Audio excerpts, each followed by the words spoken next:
Epstein. He had been to Jeffrey Epstein's house. So I searched in these emails, just like, I think one of the Epstein emails that's been public, like email addresses is publicly known. And I thought it was going to be a few results, and it was 2,000 results. So I'm like, holy shit, I'm on to something big. Yeah. And it took a few months of reporting, and, obviously, we also had to verify that these were real.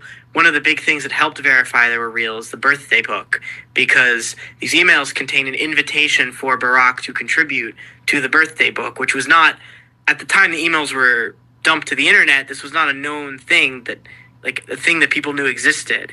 And then suddenly the Wall Street Journal reports this, hey, this book exists, so it's like, oh, well, that would have been pretty hard to fake then in the emails. Also, for people who don't know, because a lot of people haven't been following the Epstein stuff, can you explain what this birthday book is? The one that actually got released, and we have pictures of it, was from 2003, but apparently there were multiple editions of this, where for Epstein's birthday, his assistant gathered letters from a bunch of his friends and family and stuff. It's sort of like a high school yearbook kind of thing. Here's your message for the birthday boy. Except a lot of these were like really salacious, raunchy things that sort of, especially because the first birthday book was 2003, which is before Epstein's first arrest. And it seemed pretty clear from some of the letters people were drawing for him that they knew that he was not only a sex pervert, but like a very predatory one. There was the letter from a friend who drew like Epstein giving out balloons to like little girls, and then it fast forward a few years and they're like massaging him in bikinis. There was a letter from Trump that talked about their wonderful little secret they had together with inside a drawing of a naked body. So, I mean, it really, Barak's letter, as far as I'm aware, did not have the raunchy sex references. It was very normal, sort of like, greetings, very polite, sort of like greetings for someone's birthday. But just to be clear, but the book itself indicated that, yeah, people knew what was up before Epstein faced legal repercussions. It was an open secret. Right. So what are some of the most important things that you found? Right. So it had already been known that that Barak had taken investment money from Epstein and had hung out with Epstein. The relationship was actually a lot deeper. Barak and Epstein were actively seeking out business opportunities together, and also sort of dealing with they were trading very politically sensitive contacts. For one example, Barak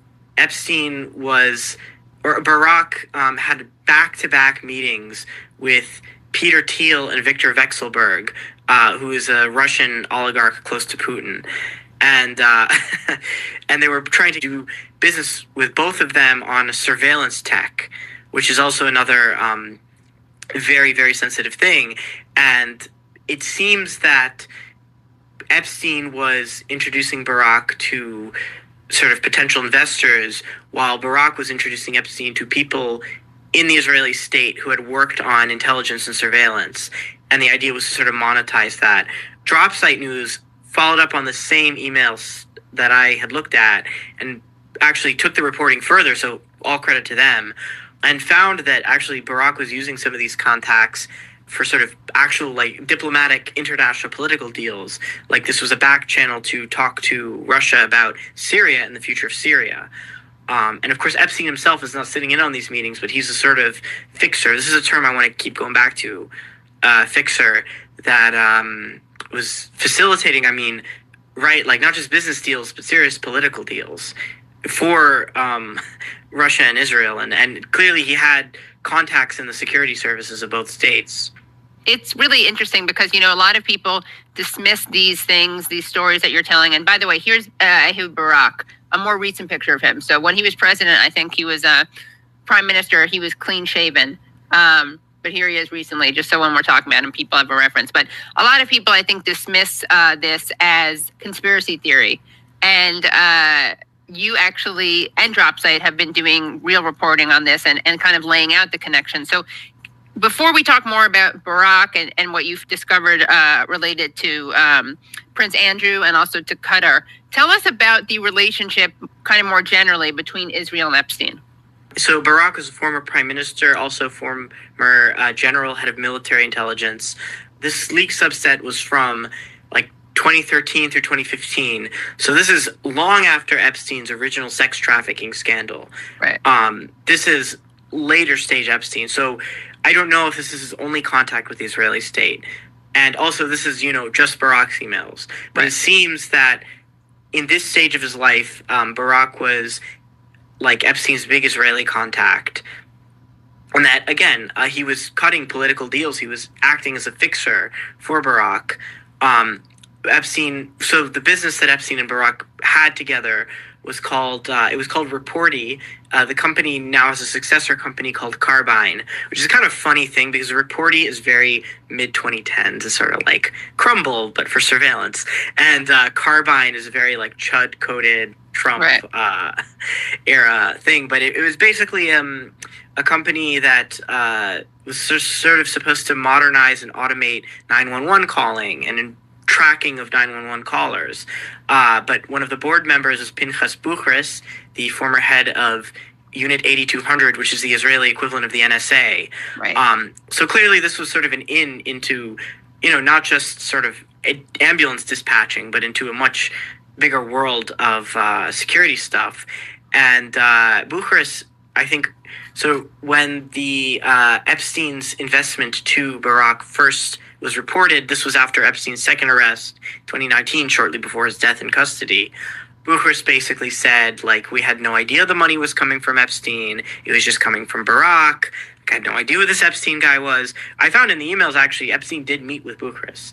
It's not clear exactly what the meeting was about because it was I think, a Zoom or pre-Zoom. I think they were using Skype.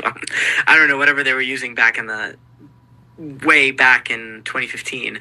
But yeah, I mean, Epstein did meet with the former head of the Israeli NSA. And Dropsite just came out with an article, I think a few minutes before we hopped on, about Epstein and Barak were trying to start another business that was for offensive cyber warfare, where they were bringing in yet more former Israeli cyber intelligence people. So this was a pretty tight business relationship. Epstein was clearly interested in what the Israeli state had to offer.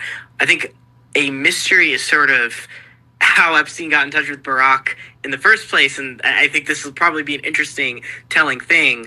I think the account that Barak has given is that he met Epstein at another former prime minister, Shimon Peres's, birthday party along with Bill Clinton. So it'd be very interesting, and it seems like they were, based on this subset of leaked emails, Epstein was right off the bat talking to Barak and doing business